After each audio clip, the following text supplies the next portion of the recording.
peuple de Dieu, nous sommes dans la joie de vous compter encore ce matin dans la présence de notre Seigneur. J'aimerais vous inviter là où vous êtes déjà à pouvoir adorer avec moi, adorer les Seigneurs avec moi, louer les Seigneurs avec moi. Il est bon notre Seigneur, c'est lui qui nous a donné cette vie, c'est lui qui nous a accordé son amour ce matin. J'aimerais que tu puisses dire merci au Seigneur. Dis-lui merci pour cette grâce, pour sa faveur, pour son amour, pour sa fidélité. Seigneur mon Dieu, nous te disons merci. Yahweh, nous t'adorons ce matin. Seigneur, merci pour la vie et pour la force. Merci pour la bonté que tu as renouvelée encore une fois de plus dans nos vies, dans ma vie, Seigneur mon Dieu. Merci mon Dieu de nous compter encore, Seigneur mon Dieu, ce matin dans ta présence, Seigneur. Tu nous as fait grâce, Seigneur Dieu, alors que beaucoup sont morts, alors que plusieurs sont malades, Seigneur mon Dieu. Mais par ta grâce et par ta fidélité, nous sommes encore là, Seigneur, pour t'adorer, pour t'élever, Jésus. Voilà pourquoi ensemble, Seigneur mon Dieu, avec les anges, nous venons, Seigneur mon Dieu, pour t'adorer, Jésus. Nous venons pour élever ton Seigneur.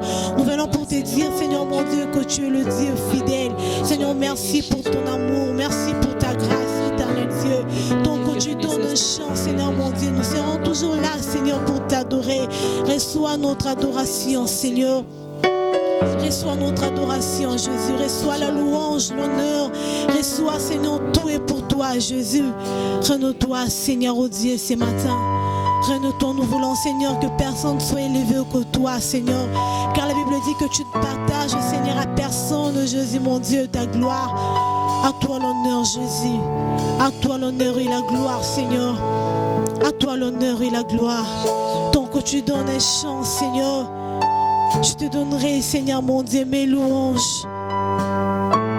Laisse, Seigneur mon Dieu, ton ciel ouvert, Seigneur mon Dieu, afin d'écouter, Seigneur, d'entendre, Seigneur mon Dieu, cette louange qui vient au plus profond de mon cœur, éternel Dieu. Alléluia.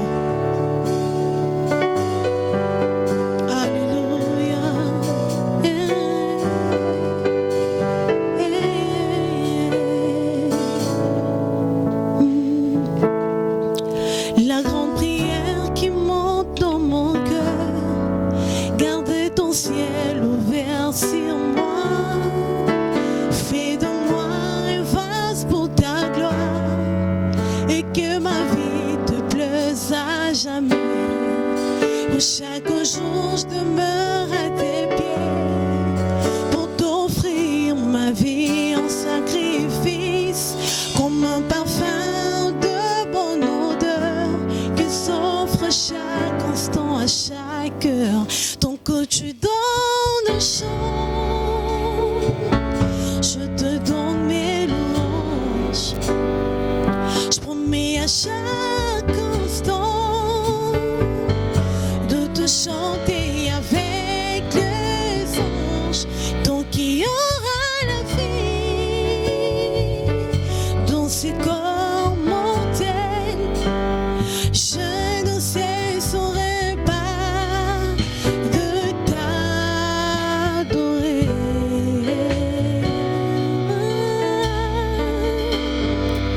La grande prière qui monte dans mon cœur, garde ton ciel ouvert sur moi. Fais de moi un vase pour ta gloire et que ma vie te plaise à jamais. Chaque jour, je demeure à tes pieds pour t'offrir ma vie en sacrifice, comme un parfum de bonne odeur qui s'offre à chaque instant. Encore une fois, la grande prière qui monte dans mon cœur. Garde ton ciel ouvert sur moi. Fais de moi un vase pour ta gloire et que ma vie te plaise à jamais. Que chaque jour je demeure à tes pieds pour t'offrir ma vie en sacrifice, comme un parfum de bonne odeur qui s'offre à chaque instant, à chaque heure. Donc que tu donnes un chant, je te donne mes louanges. Je promets à chaque instant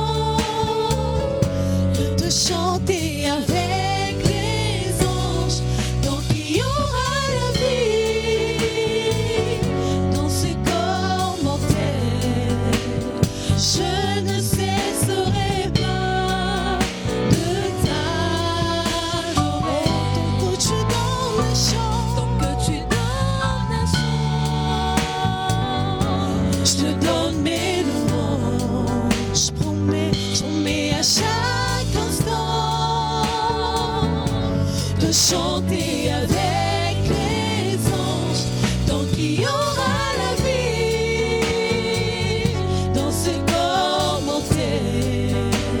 Je ne cesserai pas de t'adorer. Oh, tant que tu donnes chance, je te donne mes louanges, je promets à chaque instant de chanter avec les anges, tant qu'il y aura la vie dans ce corps mortel. Je ne cesserai pas de t'adorer. Je ne cesserai pas. Je ne cesserai pas de t'adorer. Je ne cesserai pas. Je ne cesserai pas de t'adorer. Quelles que soient les circonstances, je ne cesserai pas de t'adorer. Quelles que soient les circonstances, je ne cesserai pas de t'adorer. Je ne cesserai pas. Je ne cesserai pas de t'adorer. Ne cesserons pas, Seigneur mon Dieu, de t'adorer, Jésus, pour tout ce que tu fais, Seigneur mon Dieu, dans nos vies, pour tout ce que tu accomplis, Seigneur mon Dieu, dans nos familles, Seigneur. Nous ne cesserons pas, Seigneur mon Dieu, de t'adorer, Jésus, de te louer, Seigneur, de te chanter avec les anges, Seigneur, de te chanter, Seigneur mon Dieu, de tout notre cœur, de te célébrer, Seigneur, de toute notre force, Seigneur, donc que tu donnes chance, Seigneur. Est-ce que tu peux élever la voix, bien-aimé? Adore ton Dieu. Adore le Dieu qui t'a donné ces matins. Adore le Dieu qui t'a protégé. Adore le Dieu qui mérite l'adoration. Dis-lui, Seigneur, tu mérites mon adoration. Seigneur, tu mérites mon adoration ce matin. Voilà pourquoi je te chante. Voilà pourquoi je te chante de tout cœur. Je te chante de tout cœur, de toute mon âme, oh mon Dieu. Je te chanterai, Seigneur, mon Dieu, tant que j'existerai. Laisse, Seigneur, ton ciel ouvert, Seigneur, afin d'écouter, Seigneur, mon Dieu, mon adoration. Alléluia.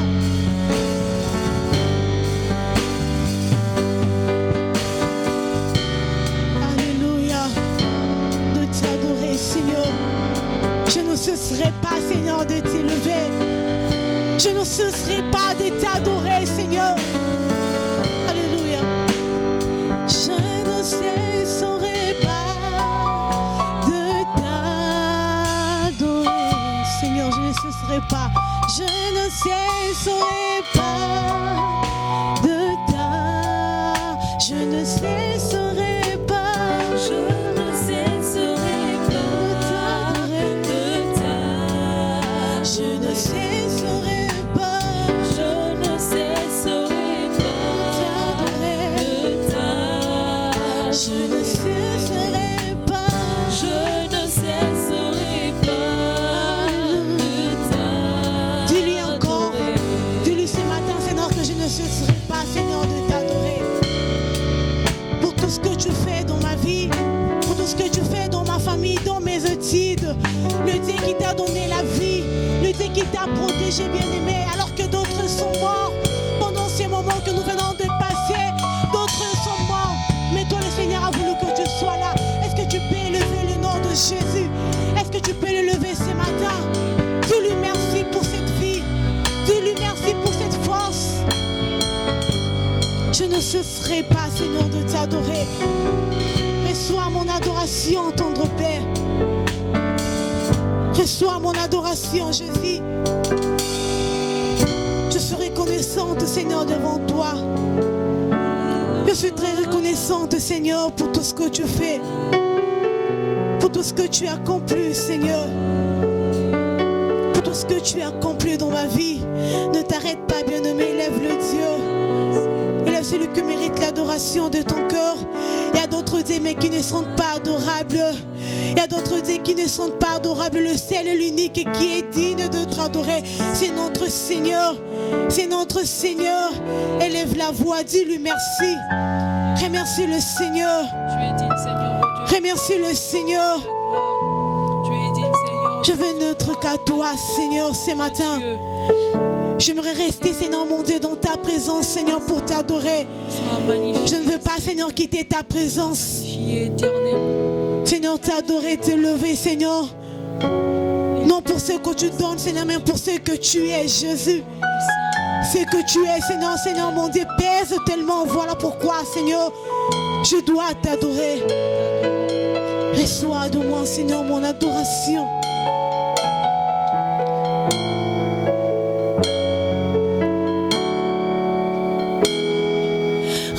Reçois de moi le parfum qui t'est dû, la bonté de ton nom. Mon âme est perdue, je veux n'être qu'à toi.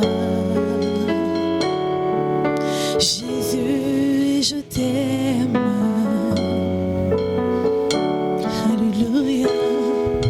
Reçois du peu que je trouve à donner, ton amour que mes yeux n'ont pas su te montrer. Je veux n'être qu'à toi. Jésus, rien de plus beau que ton nom, rien de plus saint que le sang du pardon. Je veux n'être qu'à toi, Jésus mon roi. Oh, oh, oh. Rien n'est plus beau que ton nom, Seigneur. Rien n'est plus saint que le sang du pardon. Je veux n'être qu'à toi, Jésus mon roi.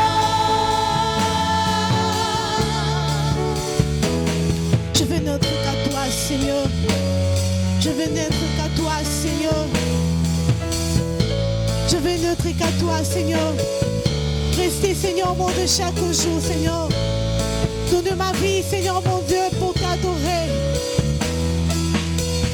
Je ne veux rien, Seigneur mon Dieu, que vouloir t'adorer, que vouloir te louer, Jésus. Je ne veux rien, Seigneur.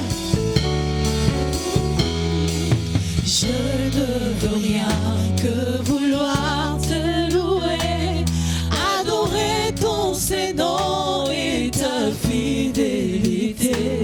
Je veux n'être qu'à toi, Jésus, je t'aime. Je ne veux rien que vouloir te louer. Je ne veux rien que vouloir te louer, adorer ton Saint-Nom et ta fidélité.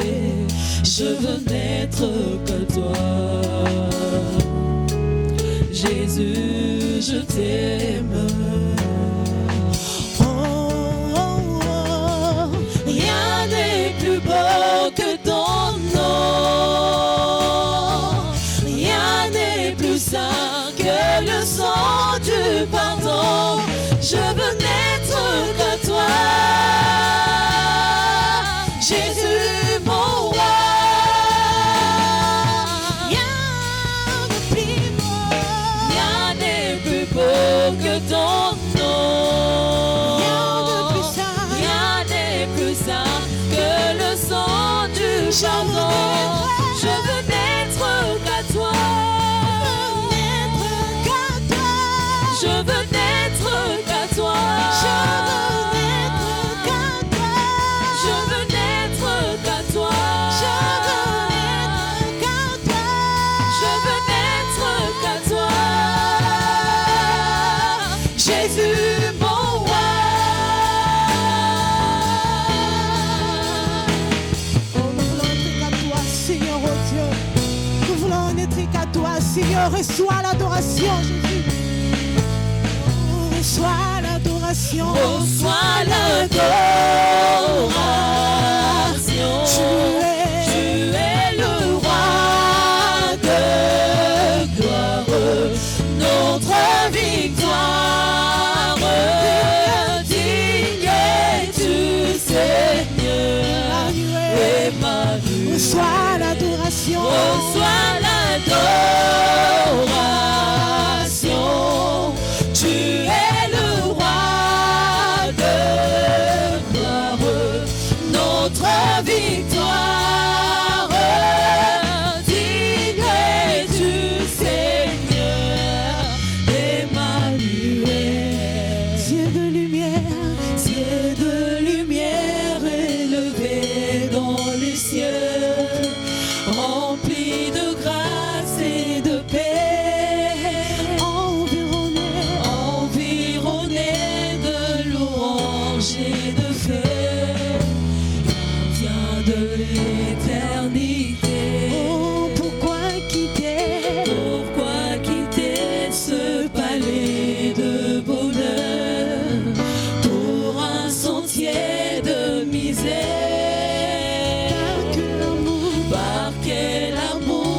les chemins de ton cœur.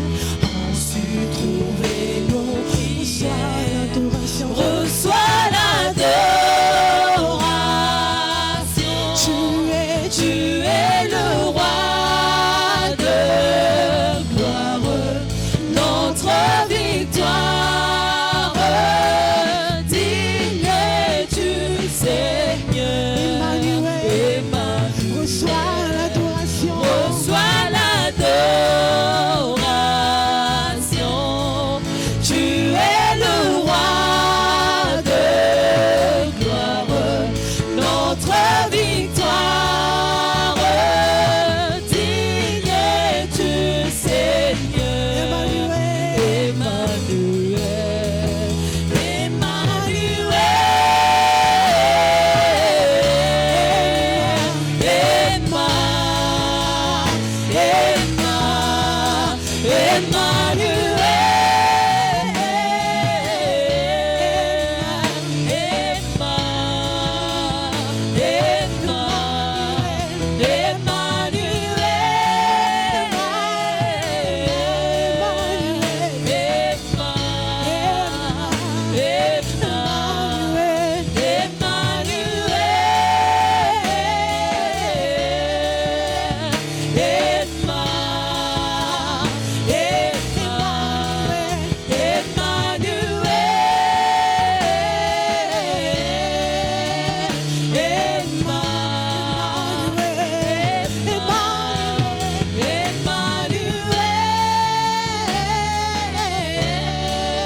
Notre Seigneur, nous t'adorons, Seigneur, oh Dieu.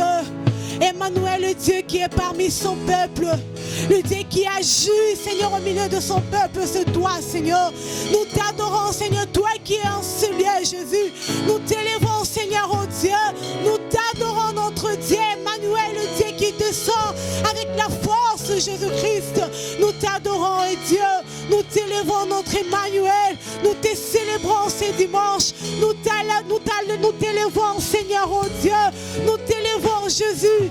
À toi l'honneur, à toi la gloire, à toi la magnificence, à toi la magnificence, à toi la majesté, Seigneur. Règne-toi, Jésus. Règne-toi en ces lieux. Alors que ton peuple est là, Seigneur, pour t'adorer. Alors que ton peuple est là, Seigneur, pour te célébrer, Jésus. Tu mérites l'adoration, Jésus. Tu mérites l'adoration, l'honneur, la puissance et la majesté. Que l'honneur te revienne, oh Seigneur. Que l'honneur te revienne, Seigneur, oh Dieu. Emmanuel, reçois l'adoration. Reçois l'adoration, Jésus. Emmanuel. Emmanuel. Emmanuel. Alléluia. Nous t'élevons, Jésus. Et nous t'acclamons, Seigneur. Nous t'acclamons, Jésus. Nous te donnons la gloire, Seigneur. Nous te révérons, Seigneur. Nous te donnons la gloire, Jésus. Nous t'adorons, notre Seigneur. Reçois l'honneur, la gloire, la puissance pour le siècle des siècles. Amen. Bien-aimés dans le Seigneur, Shalom, nous sommes heureux de nous retrouver encore ce jour pour célébrer la grandeur de notre Dieu et l'adorer, lui dire combien nous l'aimons, lui dire combien nous sommes heureux de lui appartenir. Nous poursuivons sur la suite de nos merveilleux enseignements qui touchent ou qui concernent les 7 dons que l'Esprit de Dieu a confiés ou a conférés au Messie. Inclinons nos têtes dans la prière, nous recommandons la parole de Dieu à la grâce. Notre Père et notre Dieu, nous te prions pour cette parole que nous voulons écouter. Nous te prions, Seigneur Dieu Tout-Puissant, pour le cœur de chacun qui écoute. Nous te recommandons, Seigneur Dieu, chaque mot. Nous te recommandons chaque pensée, chaque idée. Et nous te prions, Seigneur, de faire en sorte que nous n'ayons pas seulement le message, mais que nous puissions aussi avoir l'esprit et la vie de cette parole. Bénis-la dans nos cœurs, au nom de Jésus-Christ. Amen. Nous lisons notre texte de départ auquel nous allons ajouter deux autres textes, Ésaïe chapitre 11, que nous lisons à partir du verset 3, ou à partir du tout premier verset. Puis un rameau sortira du tronc d'Isaïe, et un rejeton naîtra de ses racines. L'esprit de l'Éternel reposera sur lui. Esprit de sagesse et d'intelligence, esprit de conseil et de force, esprit de connaissance et de crainte de l'Éternel. Il respirera la crainte de l'Éternel. Il ne jugera point sur l'apparence. Il ne prononcera point sur un oui-dire. Mais il jugera les pauvres avec équité et il prononcera avec droiture sur les malheureux de la terre. Il frappera la terre de sa parole comme d'une verge, et du souffle de ses lèvres, il fera mourir le méchant. Nous associons à cette lecture Psaume 32, le verset 8. Psaume 32, le verset 8, et puis 2 Timothée 1, le verset 7. Psaume 32, le verset 8 nous dit ceci.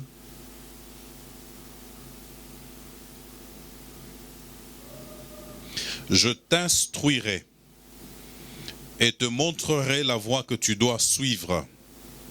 Je te conseillerai, j'aurai le regard sur toi. Et enfin 2 Timothée 1, le verset 7.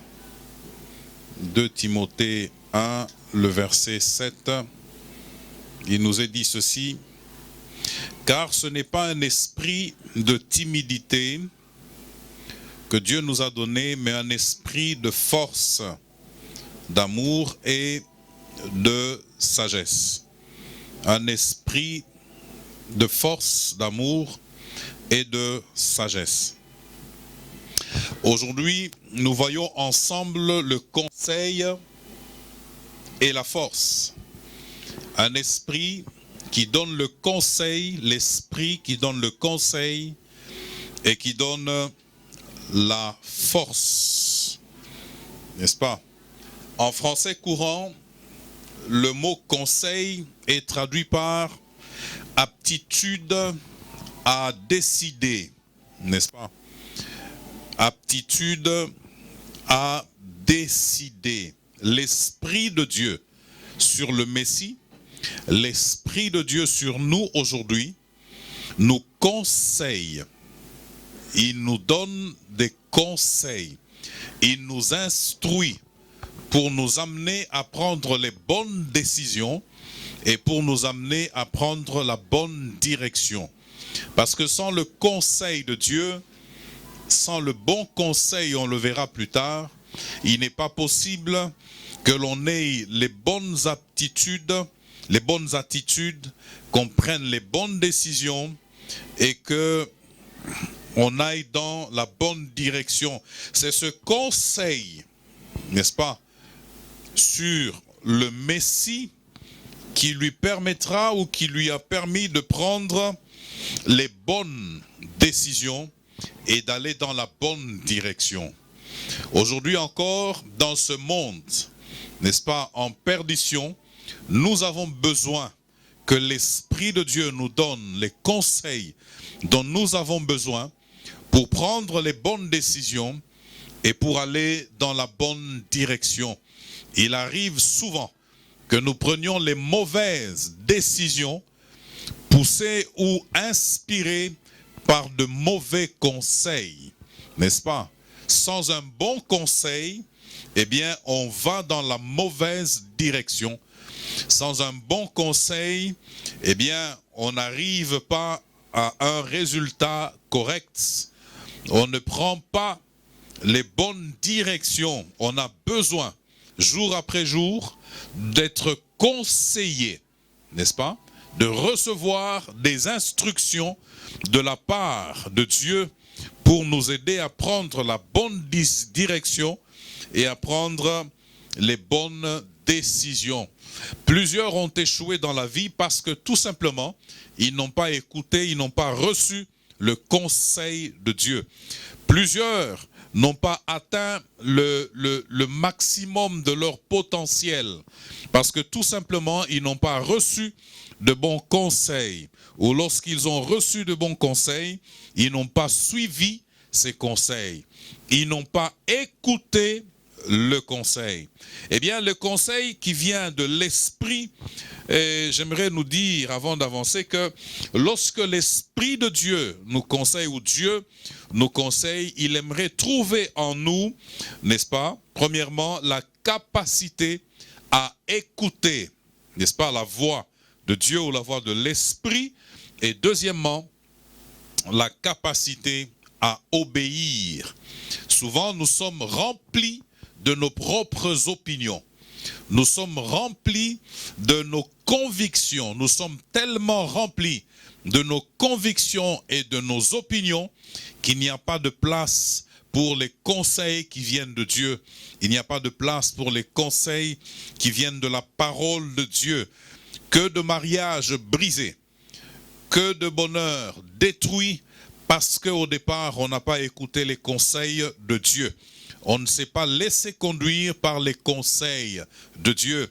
Voici ce jeune homme qui a juste regardé à l'apparence extérieure d'une sœur et qui s'est lancé, n'est-ce pas, dans un mariage sans écouter le conseil de Dieu.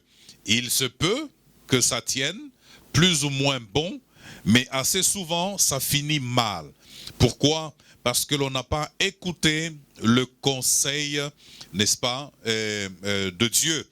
Les projets échouent faute de bons conseils. C'est ce que nous disent les proverbes. Les projets échouent faute de bons conseils, n'est-ce pas? Quand on est encore très très jeune, on a beaucoup d'ambition, on pense que l'on connaît, que l'on sait toutes choses. Souvent, on n'est pas ouvert aux conseils.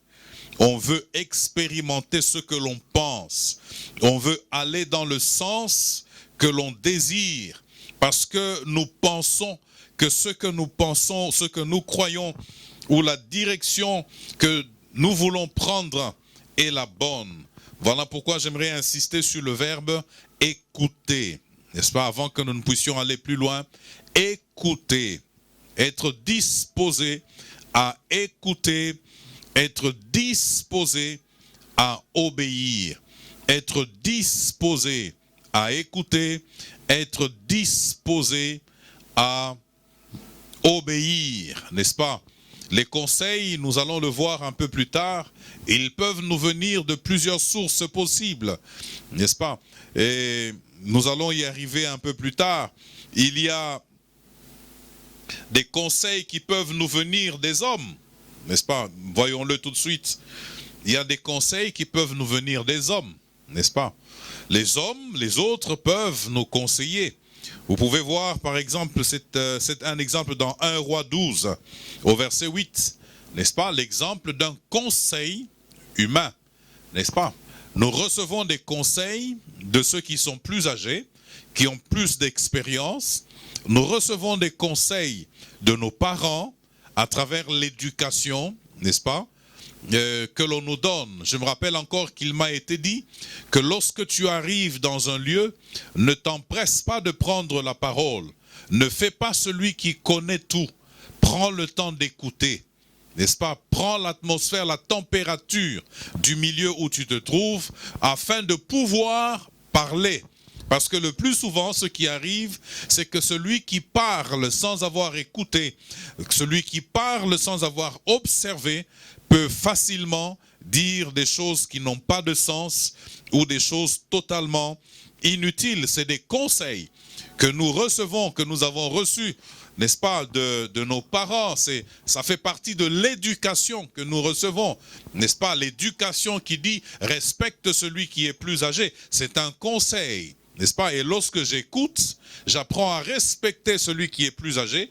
Ce qui arrive, c'est que mes relations dans la société sont bonnes. Lorsque j'apprends à respecter l'autre à côté de moi, parce que j'ai écouté le conseil de mes parents, eh bien voilà, les relations sociales sont bonnes, n'est-ce pas? Le conseil peut venir des humains, n'est-ce pas? De gens qui m'entourent, les plus âgés, les amis peuvent me donner des conseils, n'est-ce pas? Et les conseils peuvent venir aussi de moi-même. Regardez à la maison Psaume 81, le verset 13, les conseils peuvent venir aussi de mon propre cœur, c'est-à-dire que moi-même je réfléchis et je pense à quelque chose, je pense que telle direction serait bien pour moi et je m'engage sur cette direction-là. Je n'ai pas écouté Dieu, je me suis conseillé moi-même, je me suis laissé conduire par mon propre conseil. Je vous rappelle que les conseils sont très importants lorsque l'on veut réaliser, n'est-ce pas, de grands projets. Lorsque l'on veut aller loin, on a besoin d'écouter le conseil de Dieu, n'est-ce pas? Et ce conseil de Dieu, il peut aussi passer par des hommes. Regardez dans Exode chapitre 18, lisons cela, le verset 19. Exode chapitre 18.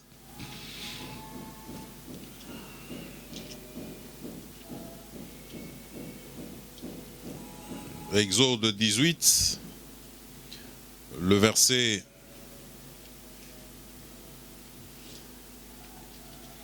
19.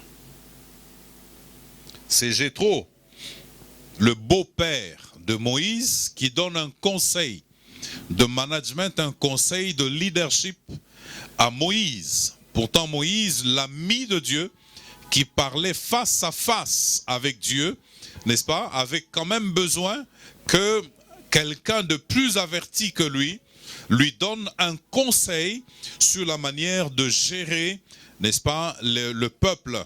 Moïse aurait pu dire, je vais aller poser la question à Dieu lorsque je monterai à la montagne, je demanderai à Dieu comment je peux gérer le peuple. Oui, Dieu pouvait aussi lui répondre, mais il y a des choses que Dieu simplifie, n'est-ce pas? Il est passé par Jéthro, et Jéthro lui dit ceci, maintenant, je commence au verset 17.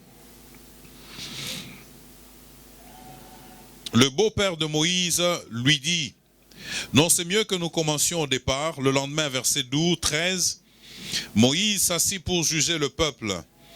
Et le peuple se tint devant lui depuis le matin jusqu'au soir.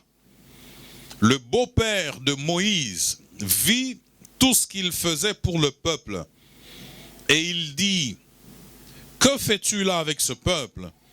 Pourquoi sièges-tu seul? Et tout le peuple se tient-il devant toi depuis le matin jusqu'au soir? Moïse répondit à son beau-père, c'est que le peuple vient à moi pour consulter Dieu. Quand ils ont quelque affaire, ils viennent à moi, je prononce entre eux et je fais connaître les ordonnances de Dieu et ses lois. Le beau-père de Moïse lui dit, ce que tu fais n'est pas bien. Ce que tu fais n'est pas bien. Tu t'épuiseras toi-même et tu épuiseras ce peuple qui est avec toi, car la chose est au-dessus de tes forces. Tu ne pourras pas y suffire seul. Maintenant, écoute ma voix. Je vais te donner un conseil. Maintenant, écoute ma voix. Je vais te donner un conseil et que Dieu soit avec toi. Sois l'interprète du peuple auprès de Dieu et porte les affaires devant Dieu. Enseigne-leur les ordonnances et les lois et fais-leur connaître le chemin qu'ils doivent suivre et ce qu'ils doivent faire. Choisis parmi tout le peuple, ainsi de suite. Eh bien, lorsque l'on regarde au verset 24, il est dit, Moïse écouta la voix de son beau-père et fit tout ce qu'il avait dit. Moïse écouta la voix de son beau-père et fit tout ce qu'il avait dit, n'est-ce pas? Le conseil de Dieu, parce que le conseil vient aussi de Dieu, nous l'avons vu dès le départ, mais ce conseil est passé par un homme.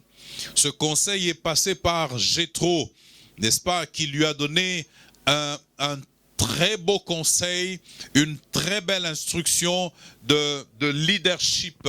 Et ça a facilité les choses, ça a facilité les affaires pour Moïse et pour tout le peuple. Mais bien aimés dans le Seigneur, soyons disposés à écouter, n'est-ce pas? Disposons nos cœurs à écouter. Ce que j'aime de la part de Dieu, c'est qu'il ne donne pas tout à une seule personne. Il dispatche les grâces, il dispatche les choses de telle manière que je n'ai pas le monopole de la connaissance de Dieu, n'est-ce pas? Quelqu'un d'autre à côté de moi peut me donner aussi un conseil avisé. Imaginez Moïse, l'homme qui parle face à face avec Dieu, a quand même besoin qu'un homme à côté de lui, n'est-ce pas, lui donne un conseil et que lui obéisse, écoute et obéisse, n'est-ce pas? Les conseils peuvent nous venir des hommes. Dieu peut passer par certaines personnes avisées pour nous donner des conseils, n'est-ce pas? Mais aussi, il y a des conseils qui viennent du diable. Vous pouvez voir cela dans Acte 5, le verset 3. Il y a des conseils aussi qui viennent du diable. C'est le diable qui a donné ce conseil-là. C'est le diable qui a mis dans le cœur d'un tel de prendre telle décision ou d'aller dans une direction telle. Voilà pourquoi nous avons besoin de prendre le temps devant Dieu. Ne pas être pressé dans les actions ou dans les déclarations. N'est-ce pas? Prendre le temps. Prendre le temps. Prendre le temps. Ça, c'est fondamental. Vraiment important. Apprenons, n'est-ce pas, à écouter, n'est-ce pas? Lorsque l'on écoute, il y a beaucoup de chances, il y a beaucoup de possibilités plutôt qu'on se comporte correctement et que l'on réussisse dans la vie et dans l'existence. Il y en a qui ont brisé la confiance en société. Pourquoi? Parce qu'ils étaient dévorés par leurs propres conseils, par leurs propres opinions. Ils n'étaient pas en mesure d'écouter les autres. Ils n'étaient pas en mesure d'écouter, n'est-ce pas, l'opinion avisée, n'est-ce pas, des autres.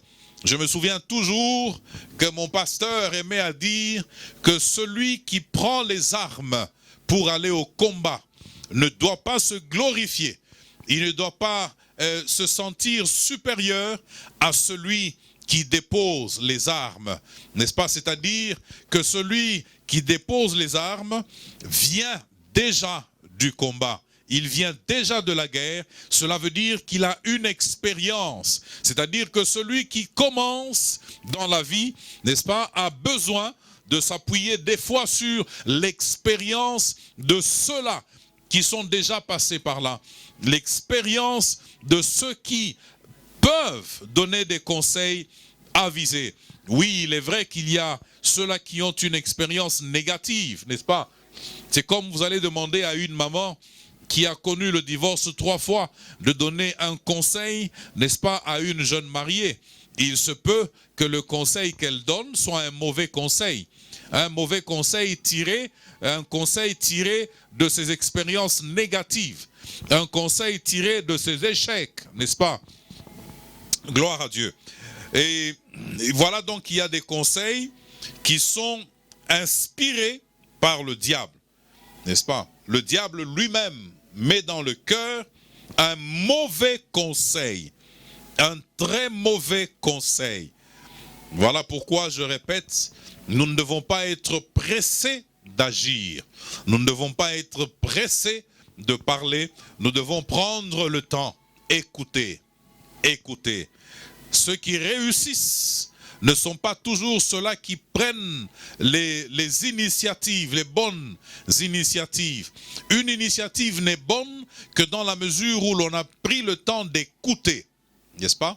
On peut avoir une initiative, mais qui est mauvaise parce qu'on n'a pas écouté au départ, n'est-ce pas? On n'a pas écouté au départ. Et ça, c'est très important, très très important.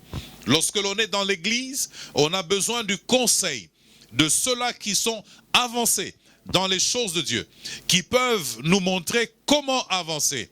Pourquoi les déceptions dans l'église aujourd'hui? Pourquoi les blessures? Pourquoi les rébellions? Parce qu'on ne prend pas le temps d'écouter les conseils. On ne se laisse pas orienter. On ne se laisse pas guider. On ne se laisse pas instruire. Bien-aimé dans le Seigneur, le fait que tu aies entendu Dieu te parler une fois n'implique pas que tu as le monopole de la parole de Dieu. Dieu peut t'avoir parlé une fois, mais les autres fois, il te parlera par quelqu'un d'avisé. Les autres fois, il peut utiliser les circonstances pour te conseiller. Voilà pourquoi il est important, mes frères, que nous ayons la capacité d'écouter. Cela est très important. Le meilleur des disciples, c'est celui qui commence par écouter. Le meilleur des disciples, c'est celui qui commence par écouter. Bon conseil, et il y a les mauvais conseils. J'aimerais que nous puissions regarder deux textes. 2 Chroniques 22, le verset 3. Et puis nous regarderons Psaume 1, le verset 1. 2 Chroniques 22.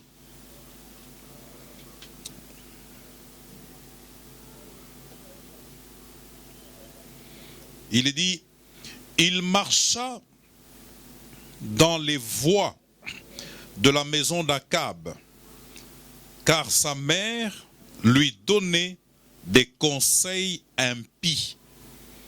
Il marcha dans les voies de la maison d'Akab, car sa mère lui donnait des conseils impies, de mauvais conseils, n'est-ce pas? De très mauvais conseils. On voit aussi cette histoire dans 1 roi, n'est-ce pas, 12, le verset 8, où Roboam, n'est-ce pas, écoute les mauvais conseils des jeunes gens. Il n'a pas écouté le conseil avisé, n'est-ce pas, des sages, des vieux. Il a voulu écouter le conseil des jeunes, mais c'était un mauvais conseil.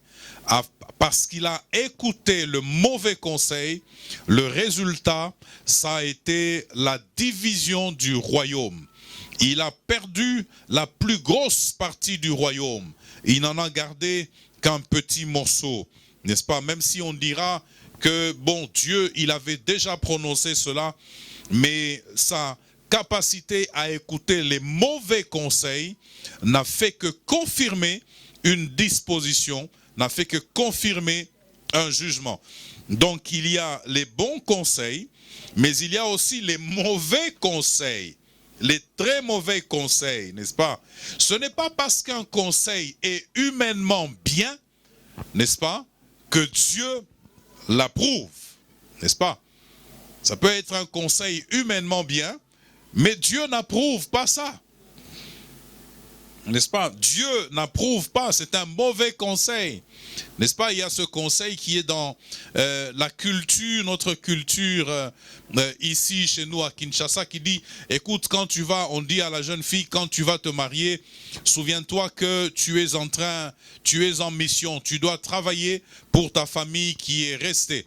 C'est un conseil humain qui paraît entre guillemets sage, mais qui dans le fond n'obéit pas à la parole de Dieu, qui est totalement contraire à la parole de Dieu.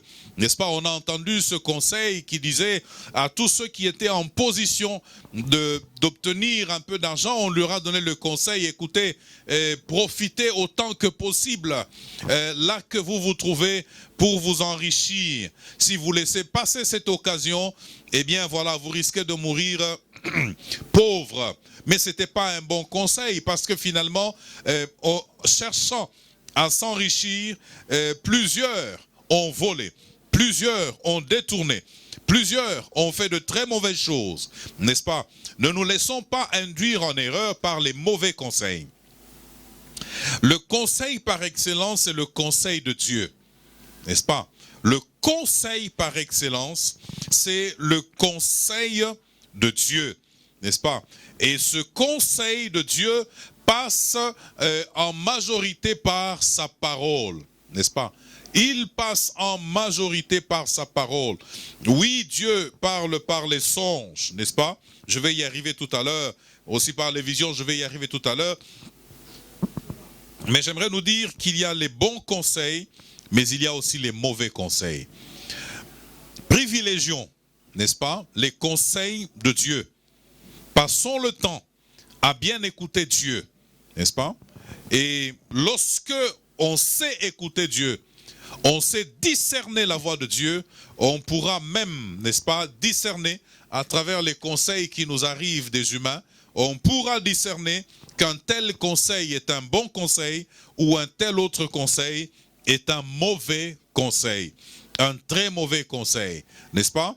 Le conseil de celui qui a échoué n'est peut-être pas bon, à moins qu'il soit vraiment honnête pour vous dire, moi j'ai échoué, mais cela ne veut pas dire que tu vas aussi échouer, n'est-ce pas? Mais le clair du temps, lorsqu'une personne a échoué, elle communique sa négativité à tous les autres. C'est un mauvais conseil, n'est-ce pas? Ce qui n'a pas été bon pour toi, là que toi tu n'as pas réussi, il se peut que ça soit extrêmement bien pour moi, n'est-ce pas? Voilà pourquoi je dis qu'il y a les bons conseils, mais il y a aussi les mauvais conseils, n'est-ce pas? J'ai aimé cette image que j'ai vu comment envoyer sur les réseaux sociaux de cet homme qui est en train de gravir une montagne. Et alors qu'il est en train de gravir la montagne, il y a des mains qui le tirent, n'est-ce pas, pour le ramener plus bas. Et parmi ces personnes qui sont en train de le ramener plus bas, il y a celui qui dit « Nous t'aimons trop, nous ne voulons pas te perdre » ou encore « Nous ne voulons que ton bien ». Tout ça, c'est de mauvais conseils. Humainement parlant, ça paraît bien, mais de par Dieu, eh bien, c'est pas une bonne chose, c'est pas un bon conseil. Tout conseil qui ne me rapproche pas de Dieu, tout conseil qui ne me fait pas avancer dans ma destinée est un mauvais conseil. Un conseil est bon lorsque ce conseil me rapproche de Dieu. Il me permet de voir une nouvelle facette de Dieu. C'est un bon conseil. Un conseil est bon lorsqu'il me conduit, il me pousse dans ma destinée. Il me pousse à être une meilleure personne. Il me pousse à faire les choses les meilleures. Ça, c'est de bons conseils. C'est de très bons conseils. Mais tout conseil, n'est-ce pas, qui me rend encore pire, qui m'amène à descendre, tout conseil qui me retire de ma destinée, tout conseil qui me fait douter de Dieu est un mauvais conseil. Il peut être donné, n'est-ce pas, avec une bonne intention, n'est-ce pas? Quelqu'un peut avoir dit cela, non pas parce que forcément il avait l'intention de vous nuire, mais il a peut-être dit pensant qu'il faisait bien, pensant qu'il était en train de vous aider, alors que, en réalité, par rapport à Dieu, par rapport, n'est-ce pas, à votre destinée, eh bien, c'est un mauvais conseil. Écoutons les conseils, mais discernons pour prendre les bons conseils et rejeter les mauvais conseils. Écoutons. Oui, écoutons. N'est-ce pas? Écoutons, discernons. Qu'est-ce qui est bon? Nous retenons. Et tout ce qui est mauvais, nous rejetons. Dieu, je le disais tout à l'heure, peut passer par les hommes pour m'atteindre, mais Dieu peut aussi me toucher directement, n'est-ce pas? Directement. Regardez dans Job, le chapitre 33,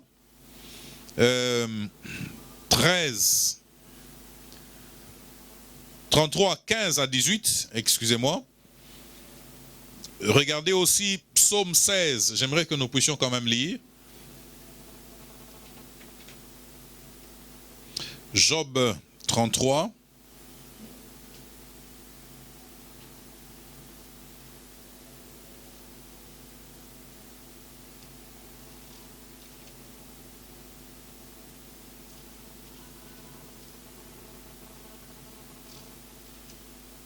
Au passage, j'aimerais dire que la personne la mieux placée pour vous donner un conseil, c'est celle qui a compris votre destinée, qui sait dans quel sens vous êtes en train d'aller. Job 33, 15 à 18. Il est dit ceci: lui qui forme leur cœur à tous, qui est attentif à toutes leurs actions. Ce n'est pas une grande armée qui sauve le roi. Oh, excusez-moi, je suis dans Psaume. Job 33 plutôt.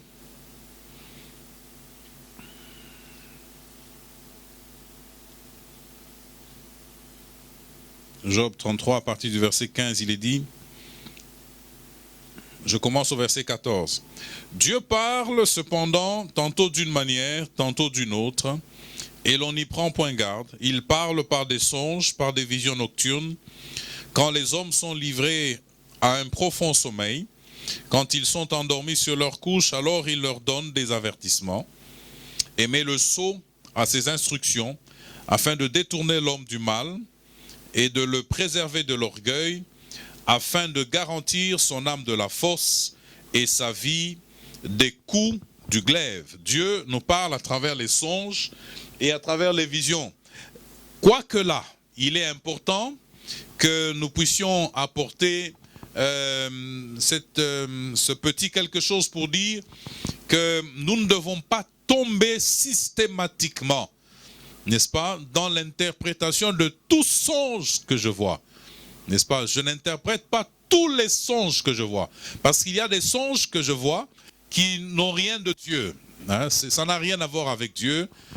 Comment est-ce qu'on peut expliquer que j'ai tel songe? Bon, ça n'a rien à voir avec Dieu. Mais je dois pouvoir discerner dans les songes que j'ai reçus lequel est de Dieu. Et lorsque j'ai identifié le songe qui est de Dieu, je cherche à comprendre quelle instruction et quel est le conseil, n'est-ce pas?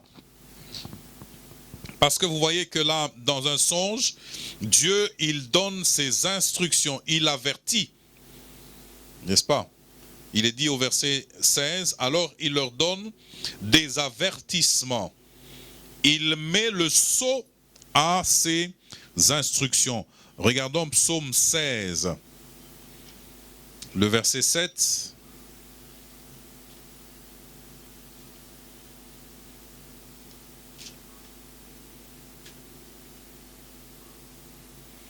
Psaume chapitre 16, le verset 7. Il est dit ceci. Je bénis l'Éternel, mon conseiller. La nuit même, mon cœur m'exhorte. C'est-à-dire que Dieu me donne des conseils à travers des exhortations qui viennent du plus profond de mon cœur la nuit, alors que je suis endormi. J'ai constamment l'Éternel sous mes yeux, le pas. Aussi mon cœur est dans la joie, mon esprit dans l'allégresse, et mon corps repose en sécurité. N'est-ce pas?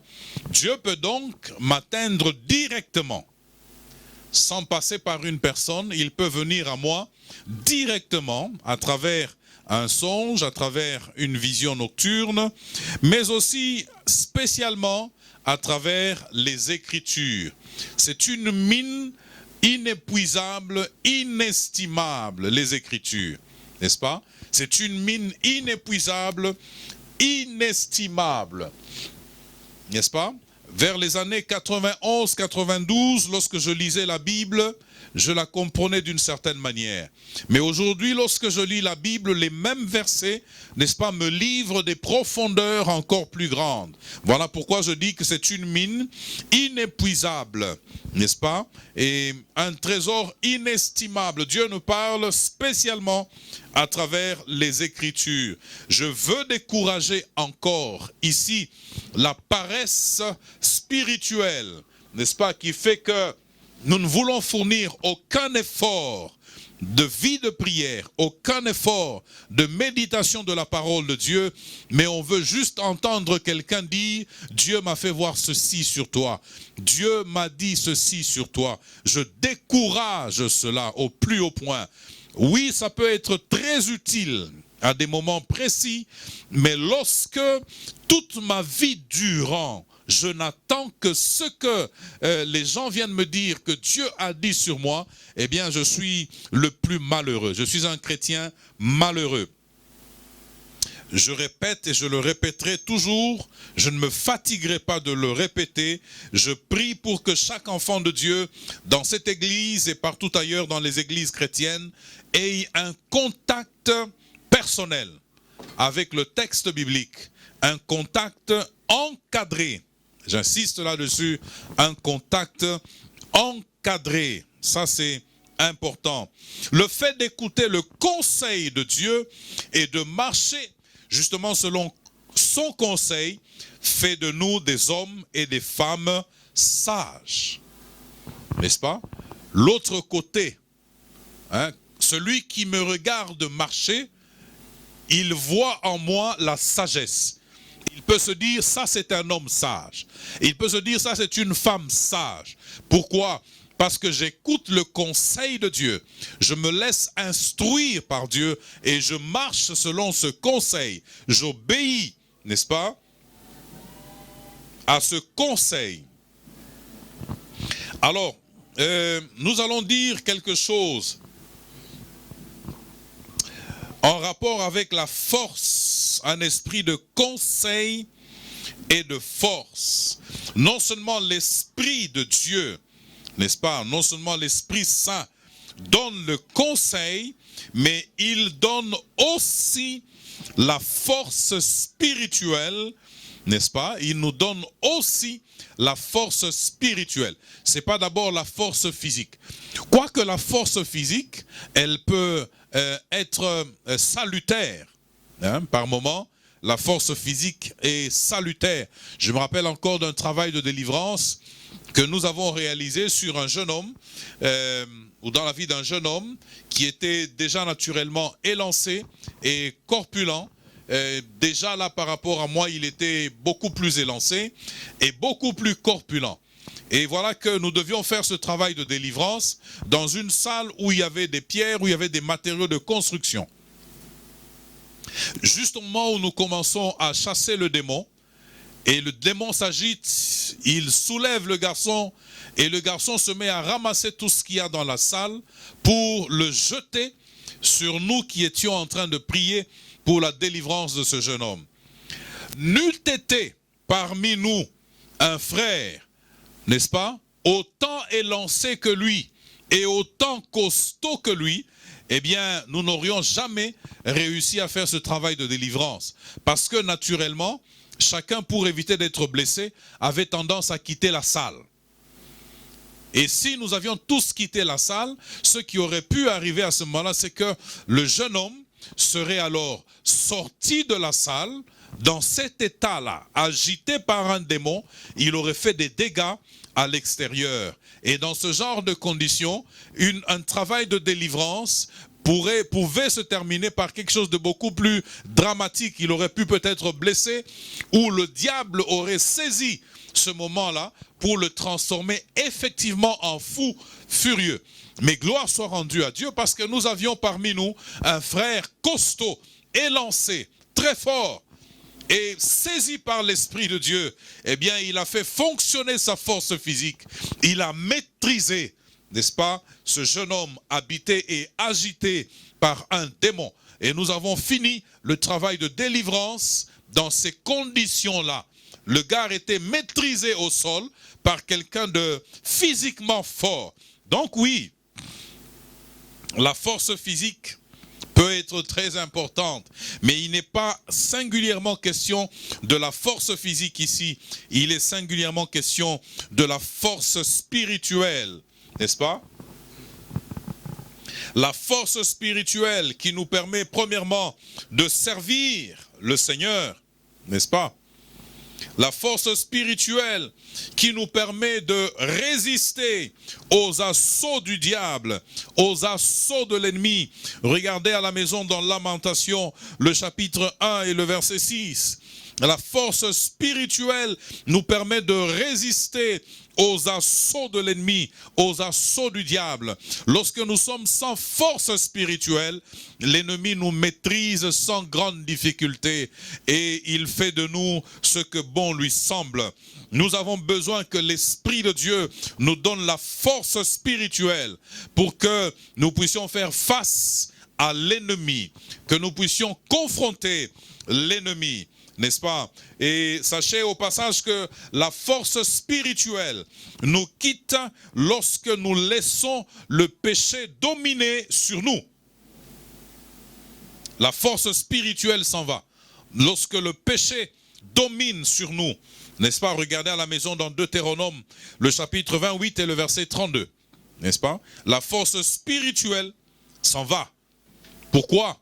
Parce que nous nous laissons dominer par un péché, n'est-ce pas? La Bible dit que le juste tombe, mais il doit se relever.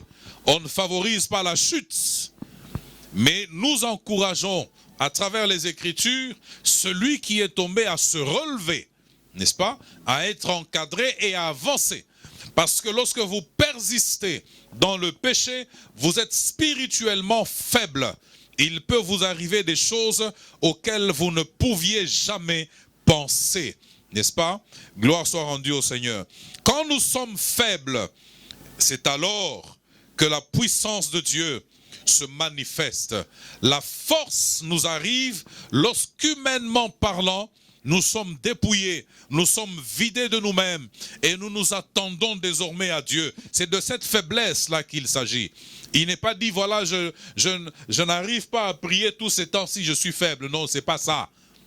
C'est pas ça la faiblesse. Je n'arrive pas à méditer la parole de Dieu, je suis faible. C'est pas ça la faiblesse. Ça n'a rien à voir avec la faiblesse, n'est-ce pas? Lorsque je suis brisé et dans un état de totale attente, n'est-ce pas, à Dieu, c'est alors que je deviens fort.